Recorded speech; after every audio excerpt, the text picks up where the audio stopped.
반갑습니다. 네, 이 시간 다 함께 주기도문 하심으로 2022년 8월 첫째 주 주일 예배를 시작하시겠습니다. 함께 주기도문 하시겠습니다. 하늘에 계신 우리 아버지여, 이름이 거룩히 여김을 받으시오며 나라가 임하시오며 뜻이 하늘에서 이루어진 것 같이 땅에서도 이루어지이다. 오늘 우리에게 일용할 양식을 주시옵고 우리가 우리에게 죄 지은 자를 사하여 준 것 같이 우리 죄를 사하여 주시옵고 우리를 시험에 들게 하지 마시옵고 다만 악에서 구하시옵소서. 나라와 권세와 영광이 아버지께 영원히 있사옵나이다. 아멘. 예, 다 함께 우리 시편 40편 1절에서 4절까지의 말씀 한 목소리로 읽고 예배를 위해 기도하겠습니다. 내가 여호와를 기다리고 기다렸더니 귀를 기울이사 나의 부르짖음을 들으셨도다. 나를 기가 막힐 웅덩이와 수렁에서 끌어올리시고 내 발을 반석 위에 두사 내 걸음을 견고하게 하셨도다. 새 노래 곧 우리 하나님께 올릴 찬송을 내 입에 두셨으니 많은 사람이 보고 두려워하여 여호와를 의지하리로다. 여호와를 의지하고 교만한 자와 거짓에 치우치는 자를 돌아보지 아니하는 자는 복이 있도다. 아멘. 개역 한글판을 개역 개정판으로 이렇게 개정하는 과정에서 가장 아쉬운 부분 중에 하나는 이제 이 40편 1절의 말씀을 좀 이렇게 다르게 표현한 것인데요.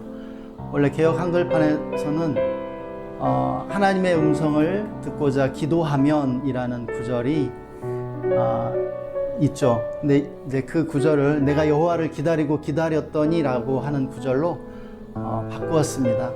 근데 개역 한글판 원래의 그 번역이 훨씬 더 마음에 와닿고 더 좋은 것 같습니다.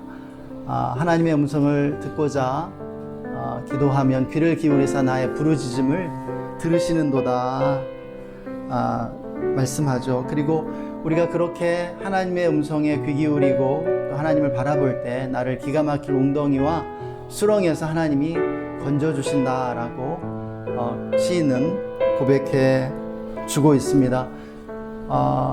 우리가 성경을 보면은 한 가지 놀라운 점은 무엇이냐면 성경이 인간의 현실에 대해서 눈 감지 않고 외면하지 않는다는 거예요. 그러니까 좋은 말만 이렇게 미사여구만 늘어놓는 것이 아니라 우리의 삶에 있는 진실들을 아주 솔직 담백하게 기록해주고 있는 것을 보게 됩니다. 그래서 우리의 삶에 또 어려움이 얼마나 많은지 기가 막힐 웅덩이와 수렁도 있다는 점을 가르쳐 주는데 그럼에도 불구하고 우리가 하나님께 나아가고 하나님을 찬양할 때 하나님이 우리와 함께 하시고 우리를 이 모든 어려움과 환난에서 건져주신다라고 오늘 말씀은 우리에게 위로해 주고 있습니다. 우리가 오늘 이 말씀 또 붙잡고 또 이 말씀 묵상하면서 함께 예배를 위해 기도했으면 좋겠습니다. 우리의 삶에 기가 막힐 웅덩이와 수렁이 있다면 올려드리고 또 우리가 주님의 음성에 귀 기울이며 우리의 모든 상황과 여건 속에서도 주님을 찬양하고 예배하기 원한다고 고백하면서 우리 함께 예배 가운데 나아가시겠습니다. 우리 다 함께 기도합시다.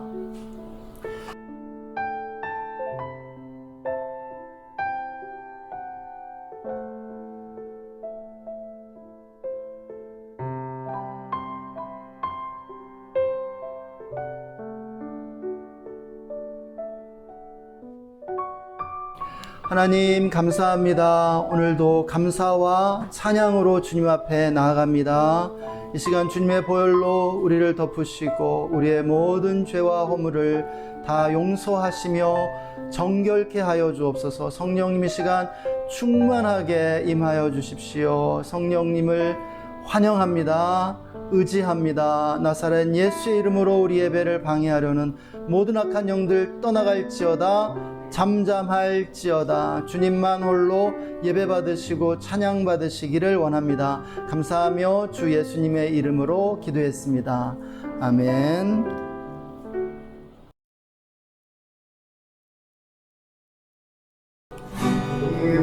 생각하고 계속 결과가 나갑니다.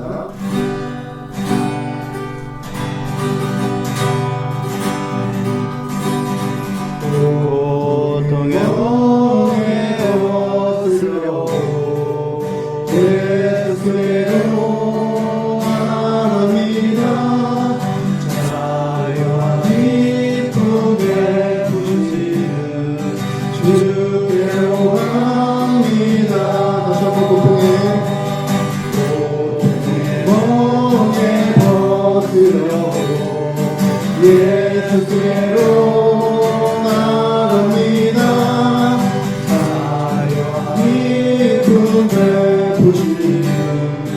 주께로 갑니다. 병든내 몸이 끝나고 비누와 땀이 후해지며 죄악을 벗어버리려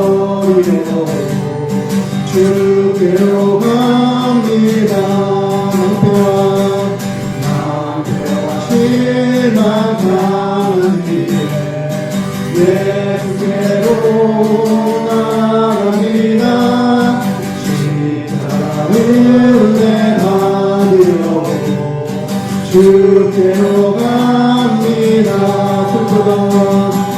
슬프던 마음을 이해하고 이생의 품바 찬양하며 영광의 찬송 부르며 주께로 갑니다. 교만한 마음을 내버리고 예수께로 나갑니다. 높으신 말씀 따르려고 주께로 갑니다. 실망한 이놈을 얻고 예수의 크신 사랑과 하늘의 기쁨 맛보려고 주께로 갑니다.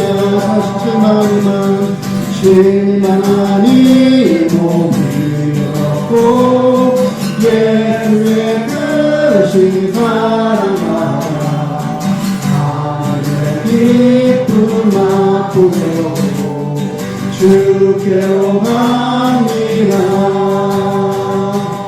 실망한 이 몸을 벗고 예수의 크신 사랑과 하늘의 기쁨 맛보려고 주께로 갑니다.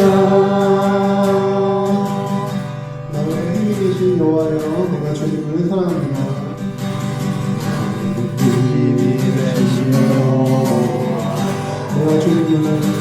내가 주님을 사랑합니다.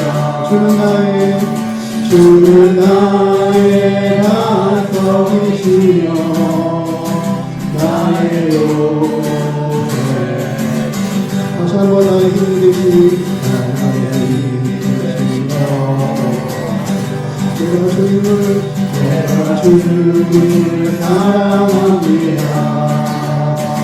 주는 나의 반석이시며 나의 요새. 주는 나를 건지시는 주는 나를 건지시는 나의 주 나의 주 나의 하나님 나의 피한 바위시오 나의 방패시라 나의 하나님 나의 하나님 나의 하나님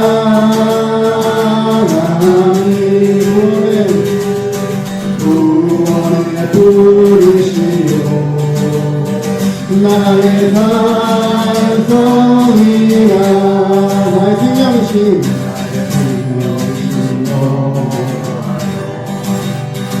내가 주님을 사랑합니다. 주는 나의 사랑이시며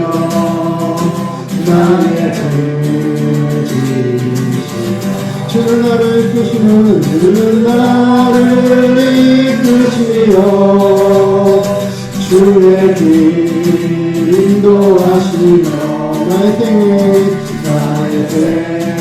목자 되시니 내가 따르리라 나의 하나님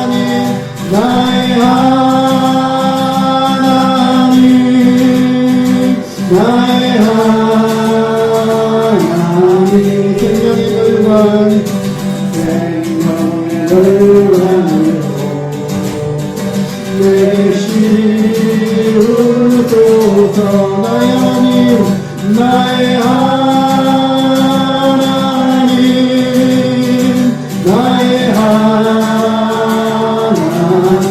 그는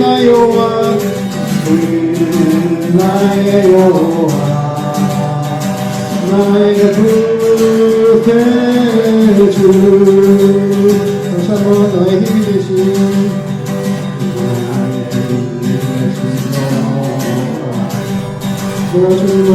내가 주님을 사랑합니다 주는 나의 반석이시며 나의 주는 나를 건지시는 주는 나를 건지시는 나의 주 나의 하나님 나의 비알바이시오 나의 방패시라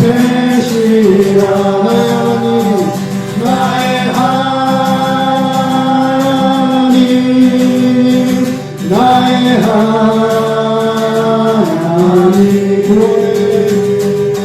구원을 부르시오 나의 반성이라 나의 하나님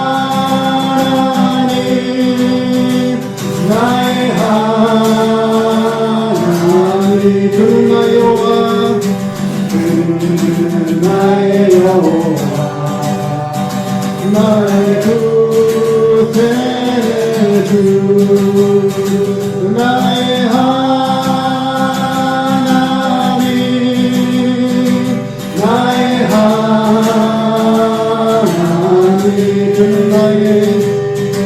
그는 나의 여호와 나의 구세주 나의 하나님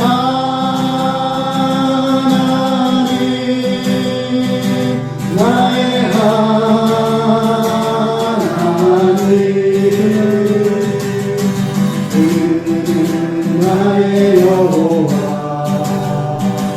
나의 구세주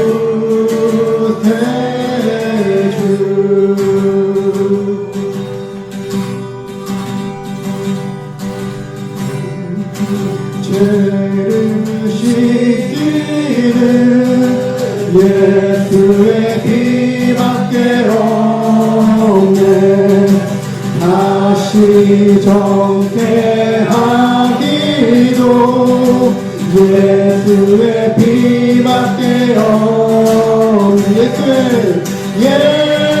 예수의 흘린 피 나에게 와오니 귀하고 귀하다 예수의 피밖에 나를 정케 하기는 예수의 피밖에 없네 사죄하는 증거도 예수의 피밖에 없네 예수의 흘린 피 나에게 하오니 귀하고 귀하다 예수의 피밖에 없네 나의 죄 속하기는 예수의 피밖에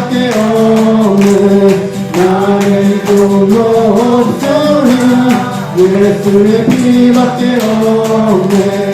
예수의 흘린 피 나에게 하오니 귀하고 귀하다. 예수의 피밖에 없네. 평안과 소망은 예수의 피밖에 없네. 나의 의는 이것뿐 예수의 피밖에 없네. 예수의 흘린 피 나에게 하오니 귀하고 귀하다. 예수의 피밖에 없네. 영원토록 내 할 말 예수의 피밖에 없네. 나의 찬미 제목은 예수의 피밖에 없네. 예수의 흘린 피 나에게 하오니 귀하고 귀하다. 예수의 피밖에 다시 5절 영원토록 내 할 말 예수의 피밖에 없네. 나의 찬미 제목은 예수의 피밖에 없네. 예수의 흘린 피 나에게 하오니 귀하고 귀하다. 예수의 피밖에 없네. 예수의 흘린 피 나에게 하오니 귀하고 귀하다. 예수의 피밖에 없네. 나 기뻐하리 나 기뻐하리 나 기뻐하리 나 주 안에서 기뻐하리라. 나 기뻐하리 나 기뻐하리 나 기뻐하리 나 주 안에서 기뻐하리라. 온수가 불러드리려고 내 마음에 속삭였네. 내 영이 깨어 넘어지지 않고 나의 믿음의 고백이 멈추지는 내가 기뻐하리 나 기뻐하리 나 기뻐하리 나 기뻐하리 나 주 안에서 기뻐하리라. 나 기뻐하리 나 기뻐하리 나 기뻐하리 나 주 안에서 기뻐하리라. 성경에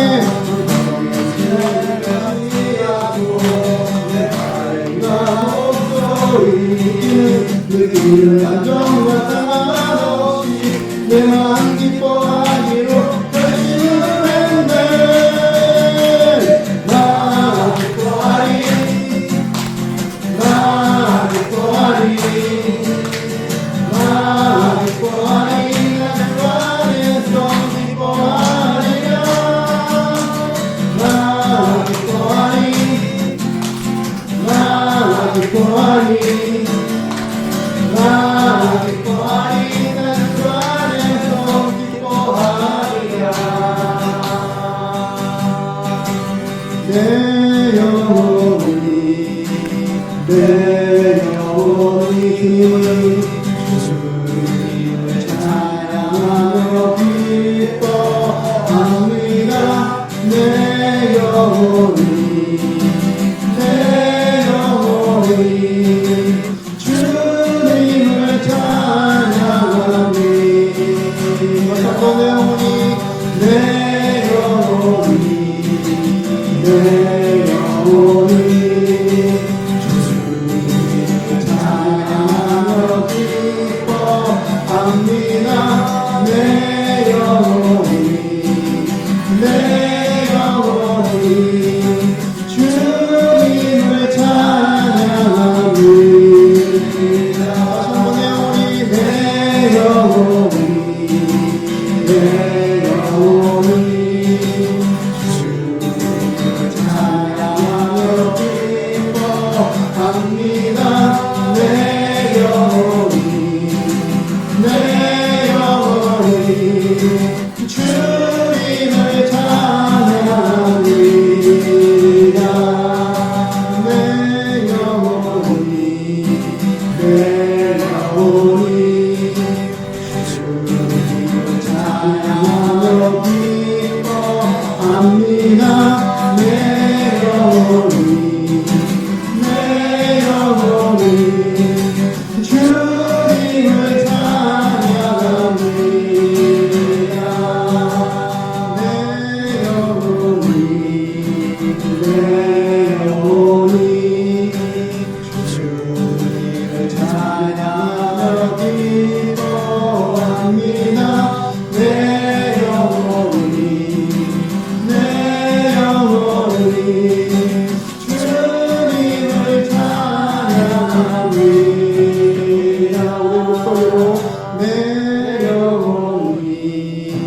내 영혼이 주님을 찬양하며 기뻐합니다.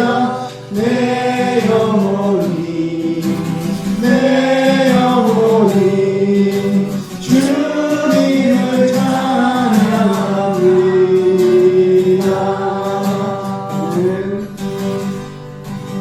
나의 영원하신 이여 생명보다 귀하다. 나의 발길 나가도록 나와 동행하소서. 나의 영원하신 이여 생명보다 귀하다.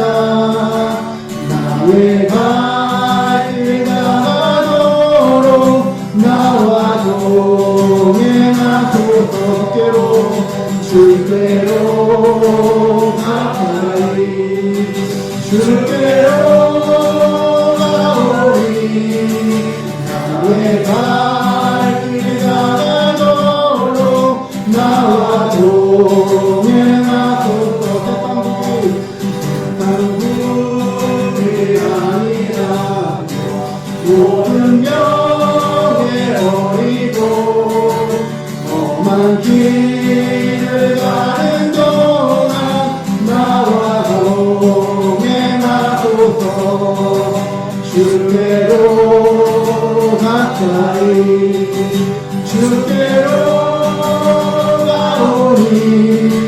나의 발길 나가도록 나와 동행하소서.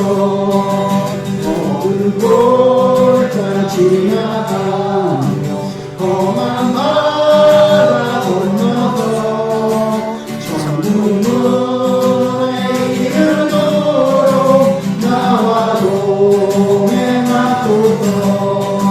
주께로 가까이 주께로 가오니.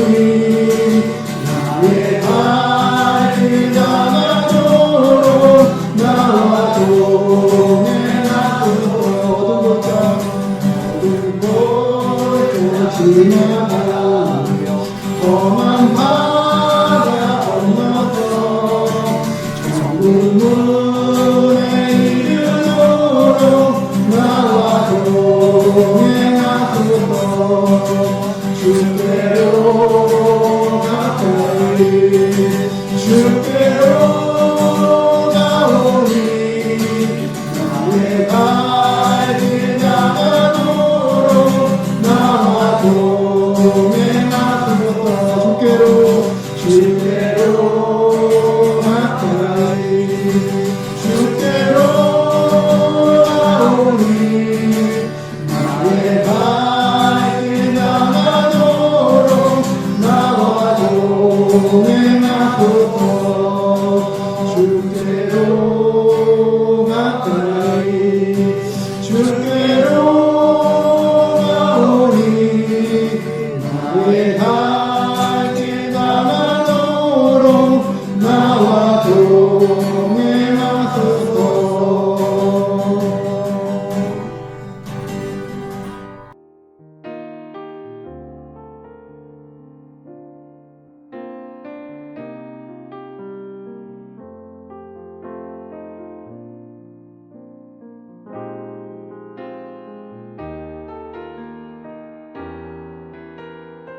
우리의 영원하신 기업이 되시는 하나님을 찬양합니다. 하나님, 우리가 주님께로 가까이 나아갑니다. 우리와 영원히 동행하여 주옵소서. 함께 예배하는 우리 모든 성도님들을 축복하여 주시고 놀라운 은혜를 더하여 주옵소서. 문제들 해결해 주시고 마음의 소원을 이루어 주시며 늘 강건케 해 주시기를 원합니다. 우리나라에 평화를 내려 주옵소서. 정치와 경제 또 모든 영역에서 많은 어려움과 문제들이 있습니다. 주님 긍휼히 여겨주시고 붙들어 주시며 주님 통치하시는 주님의 나라를 모든 영역에 임하게 하여 주시옵소서. 특별히 남과 북에 평화를 주시고 평화통일 이루어갈 수 있도록 인도해 주시기를 원합니다. 선교지와 선교사님들 기억해 주시고 선교지의 복음 사역의 부흥을 더해 주시기를 원합니다. 하나님, 오늘도 말씀 가운데 친히 주의 음성을 들려주시고 주님께서 영광 받으시며 이 시간 성령님이 강하게 역사해 주시기를 원합니다. 감사하며 주 예수님의 이름으로 기도했습니다. 아멘. 예, 우리 이 시간 다 함께 말씀 함께 보겠습니다. 오늘 우리에게 주시는 하나님의 말씀 마태복음 13장 24절에서 30절까지의 말씀인데요. 우리 주보에도 있고요. 이 앞에도 있습니다. 우리 다 함께 한 목소리로 말씀 읽겠습니다. 예수께서 그들 앞에 또 비유를 들어 이르시되 천국은 좋은 씨를 제 밭에 뿌린 사람과 같으니 사람들이 잘 때에 그 원수가 와서 곡식 가운데 가라지를 덧뿌리고 갔더니 싹이 나고 결실할 때에 가라지도 보이거늘 집 주인의 종들이 와서 말하되 주여 밭에 좋은 씨를 뿌리지 아니하였나이까? 그런데 가라지가 어디서 생겼나이까? 주인이 이르되 원수가 이렇게 하였구나. 종들이 말하되 그러면 우리가 가서 이것을 뽑기를 원하시나이까? 주인이 이르되 가만두라. 가라지를 뽑다가 곡식까지 뽑을까 염려하노라. 둘 다 추수 때까지 함께 자라게 두라. 추수 때에 내가 추수꾼들에게 말하기를 가라지는 먼저 거두어 불사르게 단으로 묶고 곡식은 모아 내 곡간에 넣으라 하리라. 아멘. 예, 할렐루야. 우리를 있는 모습 그대로 용납해 주시는 하나님을 찬양합니다. 네, 무더운 여름이 계속 되고 있는데요. 예, 잠시만 기다리시면 또 무더위가 한풀 꺾이고 시원한 가을이 우리 목전에 다가올 줄로 믿습니다. 주님 오늘 본문에서 가라지와 알곡의 비유를 이렇게 들려주시고 계시는데요. 주님께서 가르치실 때 비유를 많이 사용하셨습니다. 여기서 비유라고 하는 것은 주님이 진리를 가르치시는 방식 가운데 하나였죠. 그래서 우리가 이 비유를 들어보면 굉장히 단순하고 쉬운 이야기임을 보게 됩니다. 일상에서 흔히 만나게 되는 일상적인 그런 소재를 가지고 이제 이야기를 하시는 것이죠. 그런데 이 단순하고 일상적인 이야기 안에 심오한 진리가 감춰져 있었습니다. 그래서 주님은 이 비유라는 방식을 통해서 감추어진 진리를 이렇게 재미있는 이야기를 통해서 전달하시곤 했죠. 왜냐하면 당시의 사람들이 주님이 말씀해 주시고 주님이 가르쳐 주시는 그 진리를 받아들일 준비가 되어 있지 않았기 때문입니다. 그래서 이 비유를 통해서 생각의 여지를 남겨놓으셨죠. 그래서 사람들이 생각하고 묵상하면서 서서히 그 진리를 발견해 가도록 의도하신 것을 보게 됩니다. 오늘 말씀도 농사에 대한 그 이야기인데요. 농사에 대해 조금만 알아도 금방 이해할 수 있는 그러한 이야기였습니다. 농사에서 굉장히 중요한 부분이 잡초와의 투쟁이라는 것을 잘 알게 됩니다. 이 밭에서는요, 이 밭농사를 할 때 끊임없이 이 잡초를 뽑아주는 일이 굉장히 그 농사일의 중요한 부분이죠. 대부분 사실은 이 잡초를 뽑으면서 농사를 하게 됩니다. 논에서도 마찬가지죠. 논에서 이렇게 벼를 재배하게 되면 벼와 굉장히 유사한 잡초가 자라게 되는데요. 그것을 농촌에서는 피라고 부릅니다. 근데 이 피를 제거해야 돼요. 특별히 본문에 나타나고 있는, 본문에서 말씀하고 있는 이 가라지라고 하는 것은요, 원문을 보면 이 밀밭에 밀과 아주 유사한 그러한 독보리가 자라게 되는 것이에요. 그래서 이 독보리를 의미하는 것이죠. 밀이 아니에요. 이것도 잡초입니다. 그래서 이 독보리를 제거해 줘야만이 밀농사를 이렇게 성공할 수 있게 된다라는 것입니다. 오늘 본문은 이렇게 농촌에서 흔히 일어나는 일을 소재로 해서 말씀을 주님께서 전하고 있는 것을 보게 됩니다. 가라지와 알곡이 동시에 자라나고 있는 밭이 무대라고 하는 것입니다. 그런데 주님께서 농부의 상식에 어긋나는 말씀을 하고 계신 것을 우리는 발견하게 되죠. 가라지와 알곡을 추수 때까지 그냥 두라고 말씀하시는 것이에요. 보통은 이 농부는 가라지를 제거하기 위해서 그 농사가 진행되는 내내 굉장히 애를 쓰고 그리고 아주 피곤한 그러한 일상을 보내야 되는 것이거든요. 그런데 주님께서 추수 때까지 그 알곡과 가라지를 그대로 두라고 말씀하시는 것입니다. 마지막 추수 때에 알곡과 가라지를 분리하고 가라지는 불태우고 알곡은 창고에 들이겠다고 말씀하시는 것이죠. 우리는 이 말씀을 어떻게 이해해야 할까요? 이 비유에서 먼저 우리가 이 비유를 해석하기 위해서 이 비유에 나오는 각 단어들을 이해할 필요가 있습니다. 그러면 이 비유의 의미가 아주 쉽게 풀리게 돼요. 그래서 주님께서도 이 뒤에 나오는 37절에서 38절 말씀을 통해서 이 각 단어가 의미하는 바가 무엇인지를 가르쳐 주시죠. 먼저 씨를 뿌리는 집주인은 예수님이세요. 그리고 이 집주인에 반대되는 일을 하는 가라지를 뿌리는 원수는 마귀고요. 그리고 알곡과 가라지가 뿌려진 이 밭은 세상을 의미한다고 가르쳐 주세요. 그런데요, 우리가 잠시 후에 살펴보겠지만 이 밭이 세상을 의미하기도 하지만 또한 사람의 마음을 의미하기도 합니다. 그리고 알곡 또는 이 곡식이라고 표현된 이 단어는요, 하나님의 자녀들 또는 의인을 가리키는 것이죠. 그리고 가라지는 마귀의 자녀들을, 악인들을, 죄인들을 의미해 주고 있다고 주님이 가르쳐 주십니다. 그리고 마지막으로 추수 때는 하나님의 그 심판이 임하는 마지막 날인 것이죠.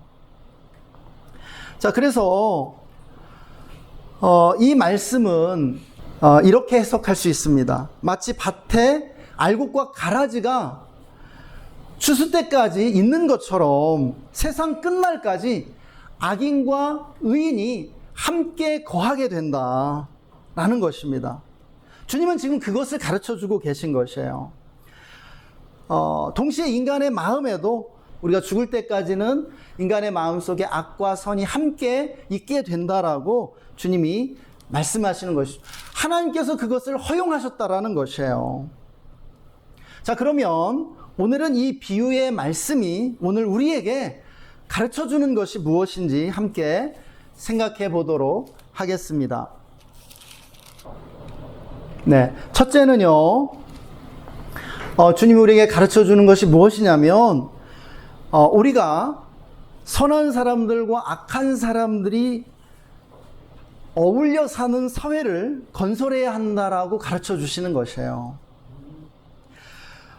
주님의 비유가 담고 있는 가장 뚜렷한 진실은요, 이 세상에 선한 사람들과 악한 사람들이 섞여 살아가게 되어 있다라는 거예요. 마지막 심판의 날까지요.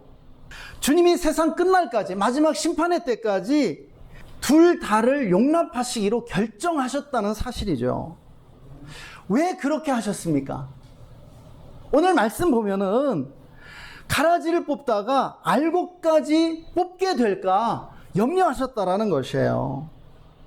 선한 사람들, 의인들을 보호하기 위해서라는 것이죠. 여러분 믿으십니까? 네. 우리가 역사를 보면 이 말씀이 얼마나 놀라운 주님의 지혜인지를 발견하게 됩니다. 주님이 영원 무궁하신 그 지혜로서 지금 이 말씀을 우리에게 들려주시고 있는 것이에요. 우리가 역사를 돌아보면요, 자신을 선이라 규정하고 사회에서 모든 악인들을 제거하려고 시도한 경우들이 있었다는 사실을 우리는 분명하게 보게 돼요. 그런데요, 그 시도는 모두가 실패했을 뿐만 아니라 최종적으로 가장 악한 사람이 누구였느냐 밝혀지게 되는데, 그것은 그 일을 시도한 사람이었다라는 것이에요. 놀랍지 않습니까? 이것이 무엇을 의미하냐면, 세상의 모든 악인들을 제거하려는 사람이 사실은 역사에서 최대의 악을 자행하게 된다라는 것이죠. 대표적으로 히틀러, 스탈린, 모택동, 김일성, 캄보디아의 폴포트와 같은 사람들이 바로 그러한 사람들이에요. 그들이 처음 했던 것은 무엇이냐면 이 지상의 낙원을 건설하기 위해서 이 세상에 사회악을 조성하는 부류의 사람들을 제거하려고 했던 것이에요. 그런데요, 그들이 최종적으로 건설한 것은 지상 낙원이 아니라 시베리아 수용소와 같은 그러한 아주 최악의 지옥이었던 것을 보게 되는 것이죠. 우리 삶에 일어나는 일을 봐도 그래요. 우리나라의 정치계를 보면 여당과 야당이 서로를 적폐와 무능으로 규정하면서 정쟁을 일삼고 있는 것을 보죠. 그런데요, 자기만 옳다고 믿고 상대를 지상에서 사라져야 한다고 믿는 정파가 있다면 사실은 그 정파가 더 악하다는 사실을 우리는 알게 돼요. 우리가 지난 정부만 보더라도 적폐를 청산하기 위해서 얼마나 노력했습니까? 그런데 또한 자신들이 그러한 적폐의 모습을 동시에 보여준 것을 우리가 보게 돼요. 우리가 또 그러한 모습을 보면서 실망했었죠. 어느 순간인가는 개혁을 외치던 사람들이 개혁의 대상이 된다는 사실을 우리는 보게 됩니다. 그래서 가장 건강한 사회는 어떤 사회냐면 여당과 야당이 서로 균형과 조화를 이루고 함께 공존하는 사회예요.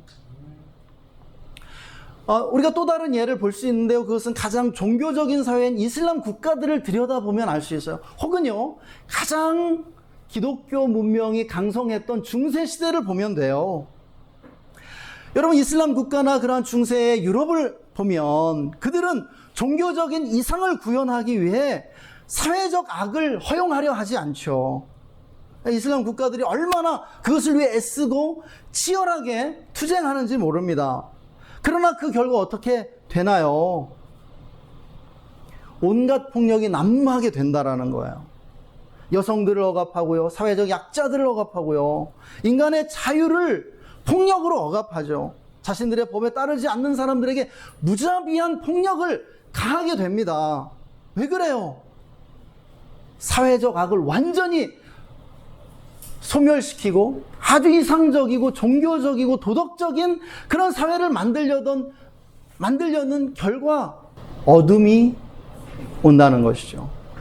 어둠의 시대, 어둠의 문화를 만들게 되는 것을 보게 되는 것이에요. 그래서 주님께서 이 비유를 통해 우리가 건설해야 할 사회의 그러한 모습이 무엇인가를 가르쳐 주세요. 의인과 죄인이 공존하는 사회죠. 이성애자와 동성애자가 공존하는 사회예요. 그리스도인과 비그리스도인들이 함께 사는 사회예요. 여당과 야당이 함께 존재하고 조화를 이룬 사회임을 보게 됩니다. 그런데 이것을요, 우리의 가정과 직장과 우리가 속한 조직에도 동일하게 적용할 수 있어요. 우리가 속하게 되는 조직에는 우리가 좋아하는 사람도 있고 싫어하는 사람도 있기 마련이죠. 선한 사람, 악한 사람, 평범한 사람, 이상한 사람 다 있게 돼요. 그런데요, 우리들은 생각하죠.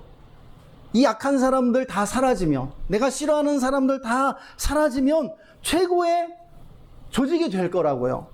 그런데 어떻게 될까요? 그렇지 않다라는 것이죠.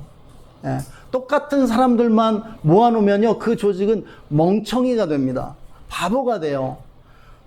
여러분, 서울대 출신들만 모아놓고요, 동경대 출신들만 모아놓고요, 하버드대 출신들만 모아놨어요. 그랬더니 어떻게 됐을까요? 그 조직이 망했어요. 이것이 그 아폴로의 법칙이라는 거거든요. 아주 뛰어난 사람들만 모아놓으면은요, 그 조직이 엉망이 되어버리는 거예요. 바보가 되어버리는 거예요. 아주 무능한 조직이 된다라는 것이죠. 주님이 세상을 그렇게 만들어 놓지 않으셨다는 것입니다. 주님은요, 이 말씀을 통해서 우리에게 가르쳐 주세요. 우리가 어울려 살아야 하고 조화와 균형을 이루어 살아야 한다고 말입니다. 우리가 예전에 범죄와의 전쟁을 벌인 적이 있어요. 우리 노태우 대통령 정부 시절에 전국에 있는 모든 조폭들을 다 검거하기 시작했죠. 여러분, 그랬더니 어떻게 됐습니까? 모든 범죄 조직들이 다 붕괴했어요. 그러니까 거대한 조직 안에 하나로 통일되어 있던 그러한 조직들이요, 사분오열되고 핵 분열을 일으키기 시작했습니다. 그러면서 그들이 다 파편화돼서 그 범죄자들이 사회 곳곳으로 침투해 들어가면서 젊은 여자들을 납치해서 인신매매하기 시작했고요. 그리고 모든 매춘 조직들이 주택가 안으로 침투하기 시작하면서 주택가에 그냥 온갖 낯뜨거운 그러한 삐라들을 뿌려대기 시작했습니다. 훨씬 더 사회학이 심해졌어요. 결국 그것이 올바른 길이 아니라는 것을 아주 값비싼 대가를 치른 뒤에 깨달은 것이죠. 그래서요, 우리는 우리의 사회가 정말 공존을 할 수 있는 그러한 사회를 지향해야 됩니다. 그래서 그 유명한 책이 있잖아요. 지구가 100명이라면, 뭐 그런 비슷한 제목의 책이 있습니다. 아주 유명한 책인데요. 지구 인구를 100명이라고 가정했을 때 그 통계를 다 이렇게 냈어요. 그러면은 거기에는 반드시 어떤 사람들이 생기냐면은요, 도둑이 생기고, 어떤 식으로든지 도둑이 생기고, 이렇게 범죄자도 생기고, 아주 다양한 종류의 사람들이 생기더라는 것이에요. 자, 둘째로 주님께서 이제 이 비유를 통해서 우리에게 가르쳐 주시는 것 있는데요. 이 세상처럼 인간의 마음도 성과 악이 함께 있다라는 것이죠. 그래서 이 둘 다를 우리가 이해하고 수용하면서 살아야 한다고 가르쳐 주시는 것이에요.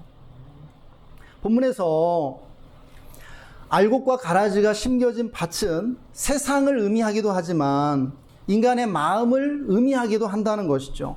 밭이 사람의 마음을 의미한다는 것은요, 우리가 이 앞에 나오는 비유를 보면 알 수 있어요. 바로 이 앞에 나오는, 이 비유 앞에 나오는 비유가 씨 뿌리는 비유인데요. 예수님이 말씀하신 비유 가운데 가장 유명한 비유죠. 여러분, 이 세상에 선인과 악인이 언제나 함께 존재하는 이유가 무엇일까요? 그 이유는 바로 인간의 마음 속에 선과 악이 언제나 함께 있기 때문이죠. 선이 조금이라도 우세하면 선인이 되는 것이고요, 악이 우세하면 악인이 되는 것이에요. 또 상황과 경우에 따라 우리가 선인이 되기도 하고 악인이 되기도 하는 게 바로 우리 사람이라는 것입니다. 인간의 양면성이고요, 또 인간의 두 얼굴이라고 할 수 있죠. 우리 모두가 이 두 얼굴을 가지고 있어요. 하나의 얼굴만 가지고 있는 사람은 없다라는 거예요. 그럼에도 모든 사람은 자기가 선하다고 믿고 싶어 하죠. 반면에 자기의 악한 면은 의도적으로 외면하고 싶어 합니다. 보고 싶지 않은 거예요. 왜요? 수치심과 죄책감을 불러일으키거든요. 심한 경우에 어떤 사람들은 자신의 이 어두운 면을 완전히 제거해버리고 싶어 합니다. 본문에 그 종들처럼 가라지를 완전히 뽑아버리고 싶어 했던 그 사람들처럼요. 그런데 이러한 사람들이 바로 완벽주의와 결벽증을 갖게 되는 것이죠. 이것이 정신건강에 매우 해롭습니다. 우리 아이들이 키가 크면은요, 무엇도 함께 자라게 되냐면 그림자도 함께 자라게 돼요. 그렇죠? 인간이 키가 커지면 그림자도 함께 자라게 되는 것입니다. 빛과 그림자죠. 선과 악이라는 인간의 두 얼굴이 시간의 흐름 속에서 동시에 자라납니다.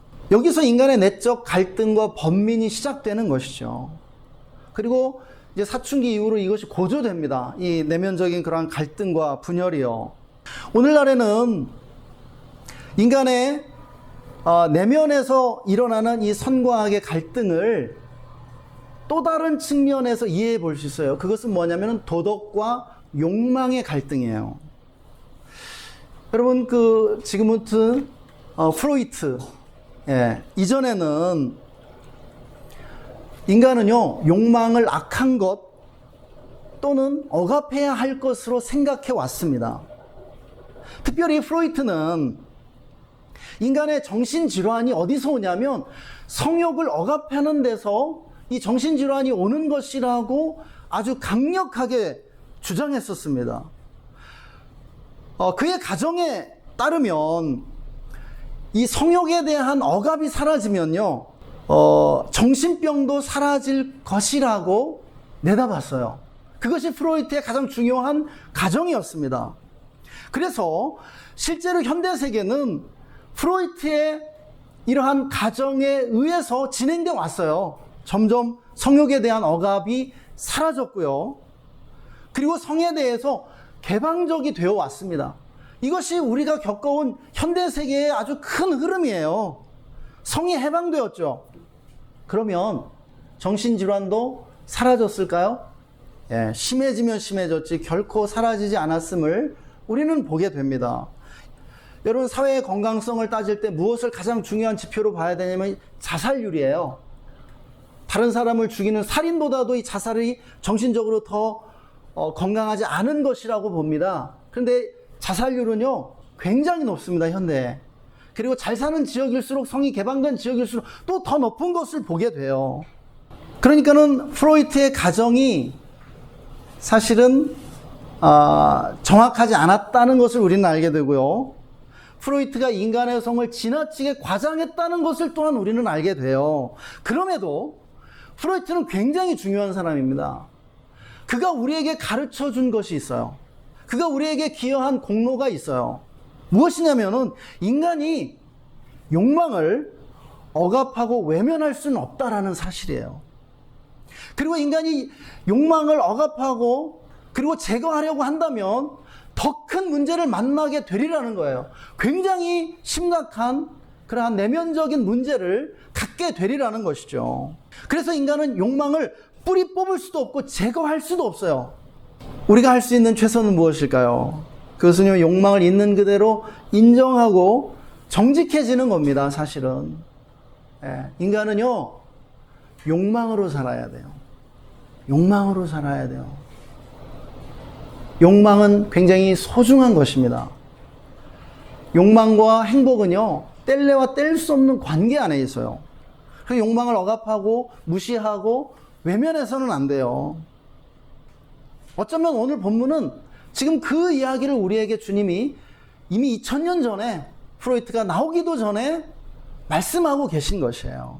결국 주님이 본문을 통해 우리에게 가르쳐 주시는 것 무엇일까요?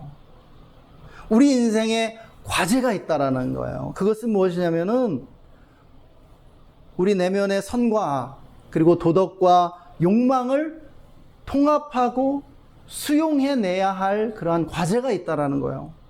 그것이 우리의 성장에 굉장히 깊은 관련이 있습니다. 성장이라고 하는 것은 우리의 분열된 자아를요, 우리가 갈등하고 있는 이 또 다른 자아들, 도덕적인 자아, 그리고 아주 원초적인 욕망을 가진 자아를 통합해내는 것이에요. 함께 수용하는 것이에요. 우리 모두는요, 외면하고 싶은 내면의 어둠을 직면할 수 있어야 합니다. 우리는 완전할 수 없고요. 우리는 불완전한 존재예요. 그것을 인정하고 받아들여야 합니다. 우리는요, 어느 한편의 죄인이에요. 그런데 그 죄인도 사랑해야 합니다. 받아들여야 돼요. 아, 나 불완전해. 내 안에 이러한 욕망이 있어. 그런데 그 욕망이 있는 것이 가장 자연스러운 것이고요. 사랑할 만한 모습입니다. 주님은 그것을 용납하시겠다라고 말씀하시는 것이에요. 그런데 우리가 우리 자신을 이렇게 용납하면은요, 이것이 우리의 대인 관계에도 굉장히 큰 영향력을 끼치게 됩니다. 우리가 우리 자신의 연약함을 수용한다는 것, 우리 자신의 어둠을 수용한다는 것은요, 다른 사람에 대해서도 그렇게 할 수 있는 능력을 갖게 된다라는 거예요. 우리 부모님들이 우리 자녀들을 볼 때 사실은 싫은 어떤 부분이 있을 수 있거든요. 그런데요, 내가 나 자신을 용납하면은요, 나를 대하는 방식으로 또 우리 자녀들을 대할 수 있게 돼요. 나를 수용하는 방식으로 또한 나의 원수들, 내가 싫어하는 사람들을 인내할 수 있게 되는 것입니다.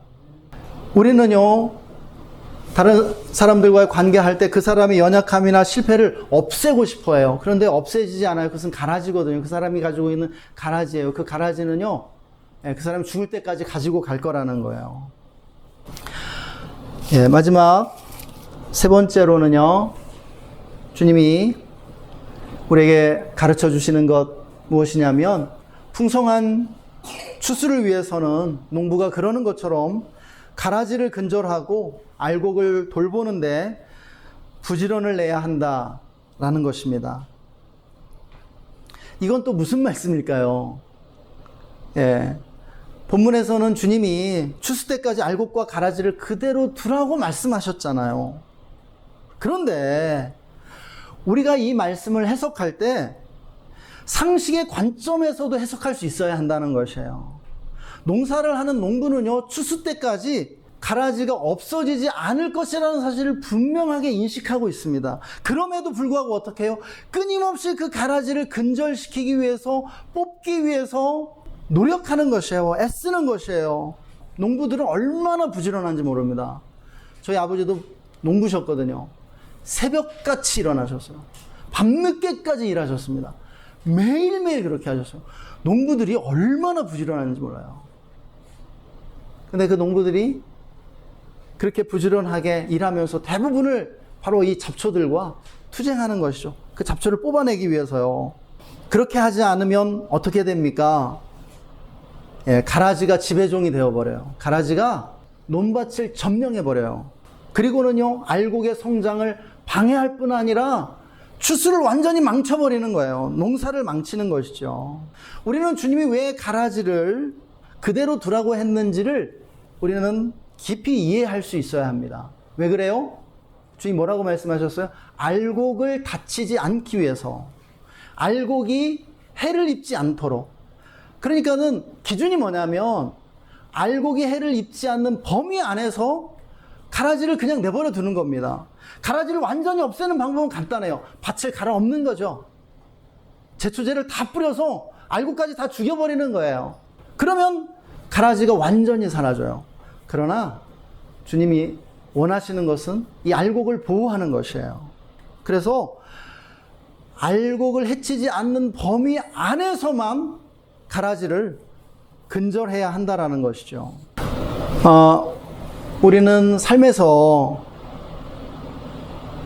선과 악의 조화와 균형을 찾을 수 있는데요. 어디서 찾을 수 있냐면 이 악을 근절하기 위한 끊임없는 노력 속에서 이 조화와 균형을 찾을 수 있다는 것입니다.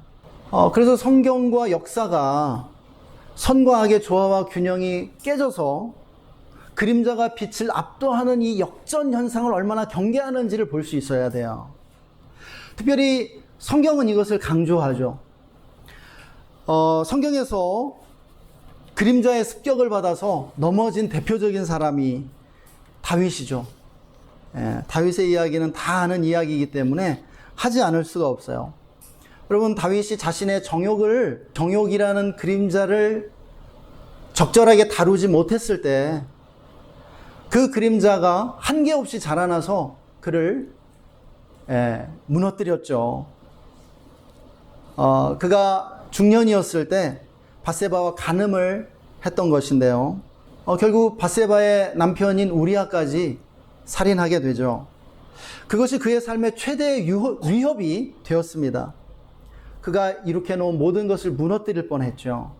그러니까요, 우리가 우리의 삶 속에 가라지를 그대로 두면 안 돼요. 사회도요, 경찰의 역할이 필요한 것입니다. 우리가 건강하고 행복한 삶을 영위하기 위해서는 끊임없이 이러한 악을 근절하기 위한 노력들이 필요한 것이죠. 조직에서도요, 언제나 악화가 양화를 구축하는 현상이 일어나게 돼요.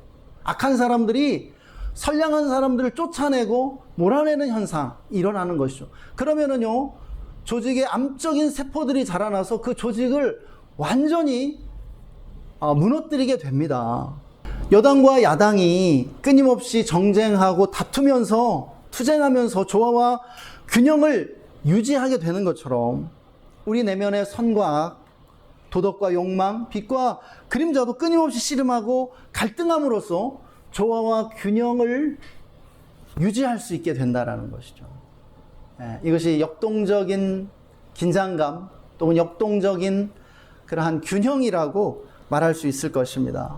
물론 우리가 내면의 선과 악을 정직하게 인정하고 수용하는 것이 전제돼야 하죠.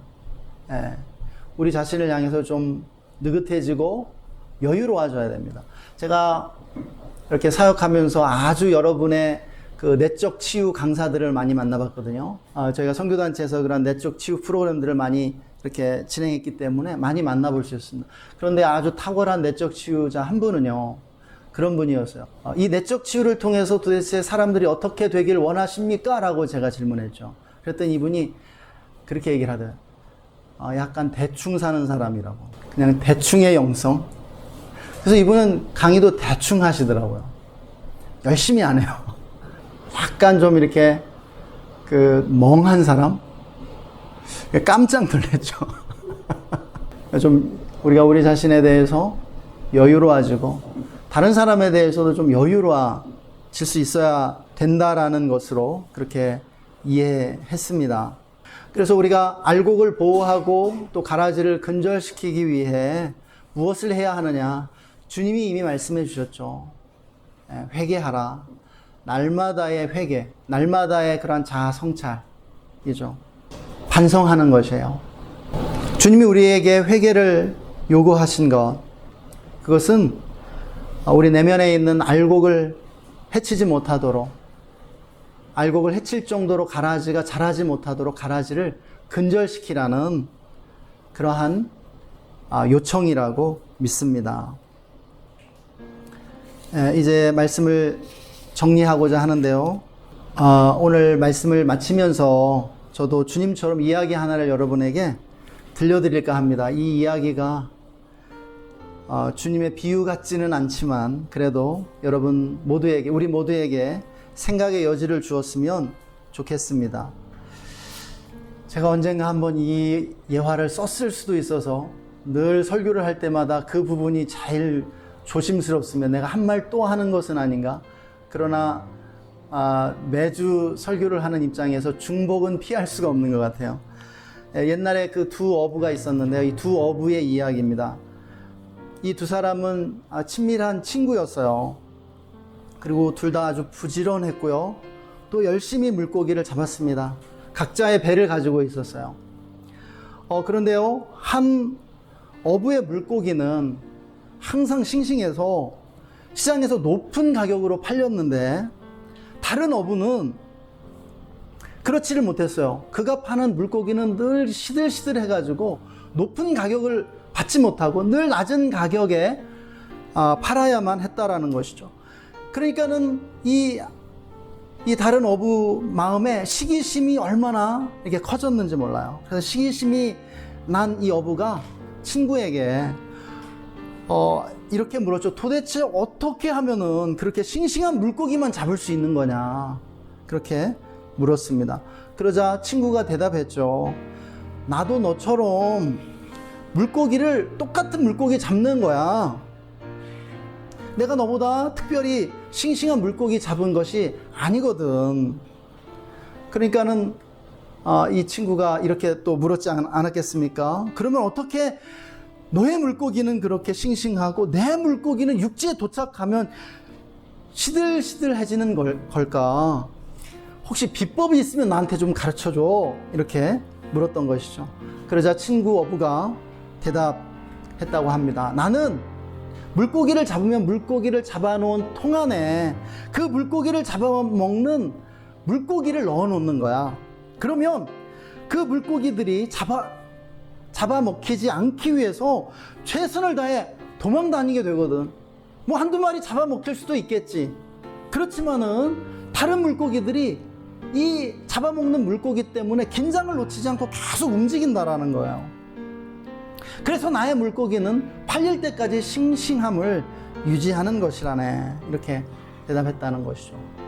주님이 왜 가라지를 남겨놓으셨을까요? 주님이 왜 이 세상 속에 고통을 허용하시는 것일까요? 문제들을 허용하시는 것일까요? 이 세상에 악을 남겨놓으셨을까요?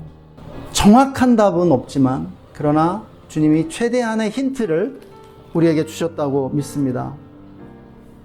우리는요, 우리들이 직면하고 있는 이 현실을 이해해야 합니다. 우리 내면의 진실이고요, 이 세상의 진실이죠. 그리고 주님은 오늘 비유를 통해서 이 세상 속에서 우리가 직면하고 있는 이 현실 속에서 어떤 자세를 취해야 할지 가르쳐 주십니다. 우리가 이 시간에 다 함께 오늘 말씀 잠시 묵상하며 좀 하나님의 음성 듣는 시간을 갖고자 합니다. 우리 시간 다 함께 잠시 오늘 주님이 우리에게 들려주신 말씀 다시 한번 묵상해 보면서 잠시 주님이 들려주시는 음성 들으십시다. 잠시 기도하겠습니다.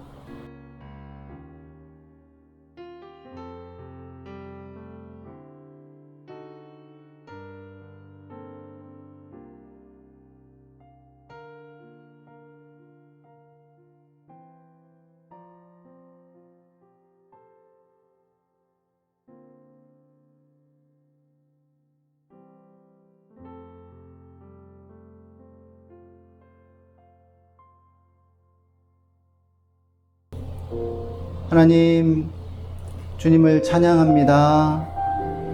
가라지와 알곡을 세상 끝날까지 허용하기로 결정하신 주님을 찬양합니다.